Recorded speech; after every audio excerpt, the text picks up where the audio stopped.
We have a flexor tendon, and one of the most important things about a flexor tendon is that you don't want them to go all the way straight. I mean, it's not gonna, you know, if they're sitting like this, it's fine. But what you want to do is you want to teach them to just be in a very relaxed position, right?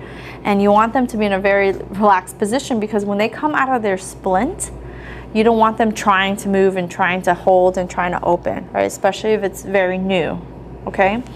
So one of the most important things is when you take off the bulky dressing, you just tell them, just go ahead and relax your hand. Now, if you take a look at the hand, there's a natural attitude to the hand.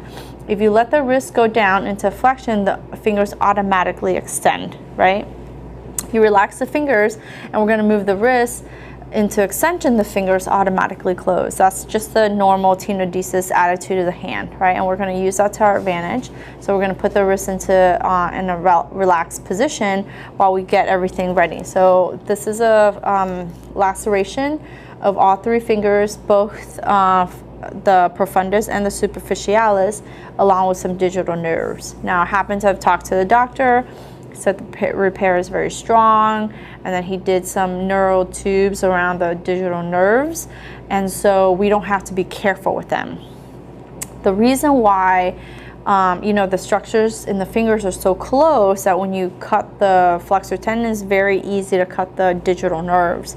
And in years past, when you do a digital nerve repair, you would follow the same flexor tendon protocol, like a modified Duran with the wrists in 20 degrees, the MPs in flexion, but the IPs, because of the digital nerve repair, you would keep the PIPs at 30 degrees flexion, 20 to 30 degrees flexion. But if you keep in flexion, guess what's gonna happen? You're gonna have a really hard time going into extension.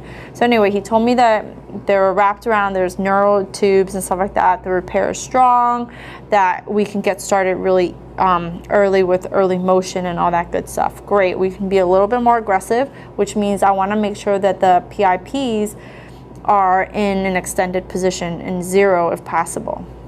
So after we make the splint and everything, one of the most important things is to initially start to educate them on what they're able to do at home, right? You want them to do everything inside of the splint. Now, I'm gonna do things with him outside of the splint because I'm gonna get a better handle without the splint. But when you teach them, you're gonna teach them like, oh, I'm doing X, Y, and Z, and when I want you to do it, I want you to do it at home inside that splint, all right? So I normally don't keep the wrist in 20 degrees. When I can, especially when I know the surgeon and I can talk to him, and I'll put that wrist in zero, right? Because it's just gonna be less work later on, especially if they're already telling me, well, I did a strong repair, the integrity of the tendon looks good and stuff like that, then I'm gonna start at 20. I'm gonna start at 0 versus 20 degrees. That makes a big difference already, because then when you take them out, you have to work on like wrists and stuff like that. So I start at 0. MPs are in a flex safe position. Safe position means 60 to 70 degrees, right? So if I'm working with someone, I'm gonna have them, I'm gonna flex their DIP. We're gonna go down as much as possible. We're gonna go down as much as possible, right? Now, obviously, I'm holding right here, and the guy's got incisions all here. So it's just whatever you can tolerate. So my pressure is now gonna be less, right? You feel that? I'm gonna do DIP flexion extension, DIP flexion extension, and you gotta be able to extend to 0. If you've got them in a relatively safe position of wrist to 0, you can even put them in a little bit of flexion of your word, but 0 is fine because the MPs are completely flexed. So you want to go into extension just as much as you go into flexion. Extension and flexion. And then you're going to go PIP. PIP, flexion, extension, flexion, extension. The tension you feel because of your finger placement, you're going to feel that on the tendon. You're going to know how much to pull. You know, it's going to be like a firm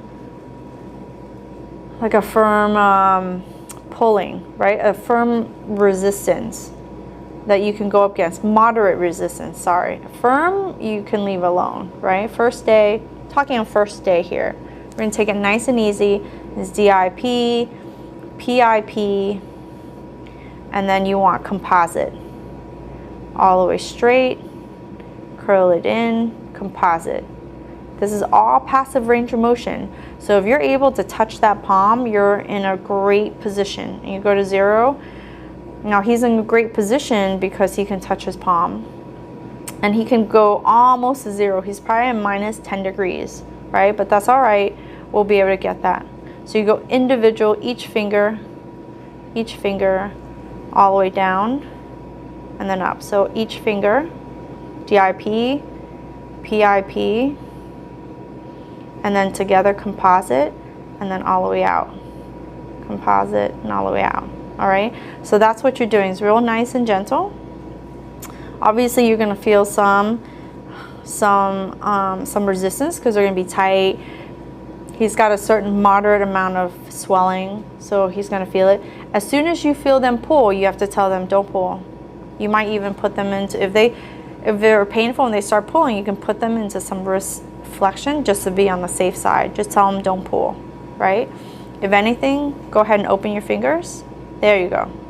If they want a little bit of movement, you can just put the wrist into some flexion, open your fingers, and then you're safe, right? Because you're in a safe wrist position, okay? You can do one finger at a time, and then you can go just to check it a little bit. So the way I check the wrist is I'll bring the wrist into some extension, I'll flex the fingers, and I'll pull the wrist back a little bit. Because I just want to feel how much give is there in the wrist. Everything looks good. And one way, which is very important, I always recommend test your flexor tendon integrity on the first day. I've had patients before where they come in with a ruptured tendon already. And everyone likes to blame the therapist. Ruptured tendon, right? It's the therapist's fault. There's another theory behind that. But you just don't know. I had somebody who came in and she was fighting her post-dressing. And we knew it and she knew it, but she was starting to get some dementia. And under anesthesia, it brings out the forgetfulness, and she was fighting her post-op stuff. So when she came in to therapy, her post-op dressing was like half off. She had like been clawing at it. It was like she was holding almost unraveled. And so you always want to check the integrity of that tendon. You should be able to feel it pull, right? Best way to check it is you're just going to keep the wrist into a little bit of flexion. You're going to keep the MPs in flexion so you know that you're in a safe position, right? You're going to put your finger pretty much down here, because if you're testing for the profundus, you should feel a little glide, right? And what you're gonna say is, okay, so what I'm gonna do is I'm gonna test how good your tendons feel. Now what I want you to do is I just want you to move just a little bit, just pull very lightly, just a little bit. There you go, that's it. Perfect, feels good.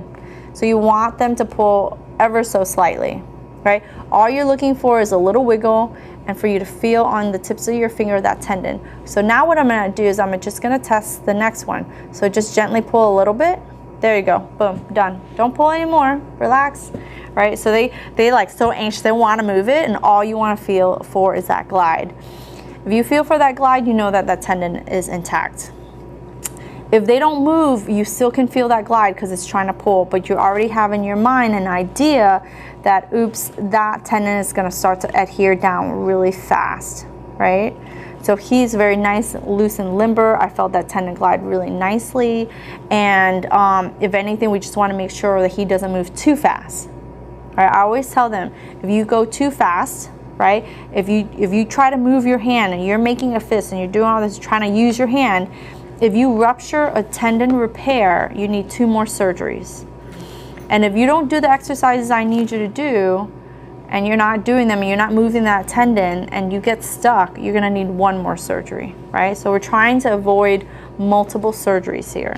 So I would check for each tendon that was repaired, because you wanna document that you felt the integrity of that tendon and that you had some glide, you know?